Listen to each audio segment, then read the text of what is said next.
Okay, so when you open up the document, it'll look kind of like this, which is not great. And so it essentially has been designed to be at the setting at the top right-hand corner should be at fit to width. And that will take away some of the cluster. All that stuff's still there, but now it's off to the side. And then the other thing I do is I dock these tools that are part of the program into I dock it at the bottom. And so these tools are all customizable within the ActivInspire program. It doesn't have anything to do with what I made, it's just tools that are in the program. But as far as the template for CPM, you can see that I've made this so that the lesson objective is constantly posted across the top of the screen. And this is the CPM objective. If you slide this over to the left, you can get the Common Core correlation. So this is the Common Core objective. Slide that back. The textbook, this is specific to the 6th grade one, but I slide this over and I have different virtual manipulatives that I can use. And just to run you through these real quick, these are the green across the top. These are links to the CPM website, different tools you can use. These are manipulatives that you can grab and bring down into the lesson to use as you choose. There's an unlimited number of those that you can pull down. One of the tools I use down in the toolbar is to reset. So if I reset my page, I can click this button. If I ever get to the point where I need to kind of get back to the start, I can press reset and those will go back.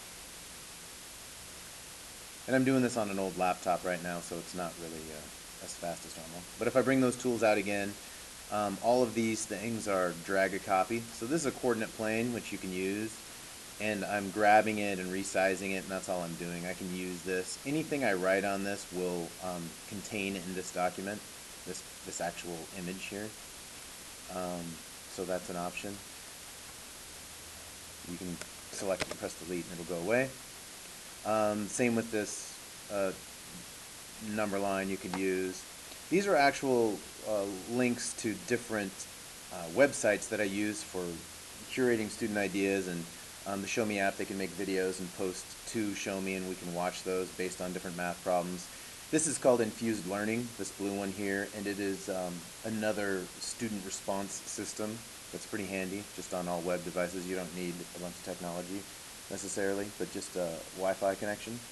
And then this is Padlet, and if you haven't used Padlet, you could go to that right now and check it out, and it would work for you today in your lesson. But I'm not really here to talk about the 21st century skills here. It's just more about this template. And so I'm sliding that back. And again, you can press undo or reset. But as you slide this down, you can see the content of the lesson is just taken from CPM. You can scroll it along the side. Up top, I have the student page number so they can actually know which page to be on. And then the tabs on the sides are just more tools for the teacher. So this one is a workspace that I can slide over. Again, there's an unlimited number. And I can solve problems up here, or I can have students solve problems. I'm just writing right now using the mouse. If you have an interactive board, obviously you could use a pen up front in the classroom. That's the way I use it. Anyways, you get the gist here. Cool thing about this is that you can resize it, and you can save it for later, continue on. I also put this tab in on the side so that you could kind of tuck it over to the side and be able to grab it back if you needed to. And I'll delete that because I don't need it. You can see that the writing stayed this time, and sometimes that happens. It seems to be a glitch, but if you go down to this spray bottle, say clear annotations, it'll go away. Same idea with the workspace. There's graph paper. That's the same idea. And again, the size of this stuff you can change if you need to, depending on what you're doing, depending on your screen size. This laptop screen is a little different aspect ratio than what I normally work with. This is a cool tool here for the teachers. This thing down here is just my screen recorder which is making me able to do this. But if I slide this over, this has helped a lot in getting students into their different groups. And so these are the different roles, and I can just spin this, and their roles change. And then I have them record in their math journal what their role is that day. So as I'm moving around the room, I can when I go to their table, I can just look in their journals and see what their role is, so I don't have to keep that memorized.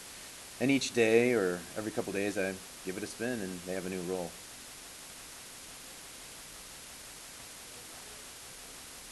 Over on the left-hand side, for some language supports, I have different sentence frames that students could be using to discuss different problems, and sometimes I'll highlight certain ones, and there's tools down here that will allow you to highlight.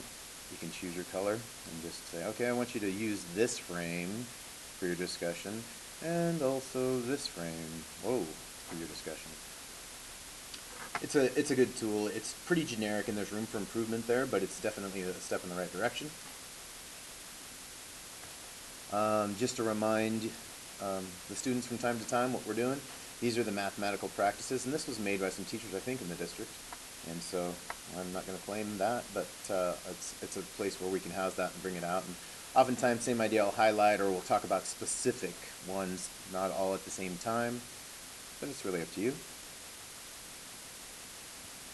And one of the newer features is this Algebra Tile one. Oh, I didn't talk about miscellaneous. Miscellaneous is intended for you, as you come across things, different things that you can add into this, and then you can have it for later. So the idea behind it was maybe you have a resource page or you have a link to something, because you can put hyperlinks into this.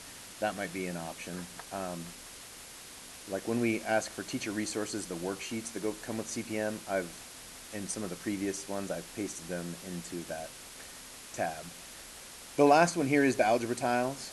And this is a cool one. Again, the intention of the workspace is to be able to, if I wanted to, I can place these tiles over into this. And these algebra tiles work in a way that if you click on them, they'll change to the negative version, so you can see the color change. If I click it, it'll go back. One of the tricks to getting rid of the algebra tiles is if you have to right-click on it, and then you can delete it that way, because otherwise it'll just keep changing colors continually. But this is a good tool, and again, same idea. Those items are contained. If I want to save this for later, I can. And just think of these flip charts. Well, it went off of there a little bit. That happens. Just think of these flip charts as documents, and so anytime you do something, if you click save, it's going to save it that way. So when I get to an end of the lesson, and if I want to save it, I'll save it as a different copy, but otherwise I just reset the page and I'm back in business. Hopefully that kind of answers a few questions on how it can be used.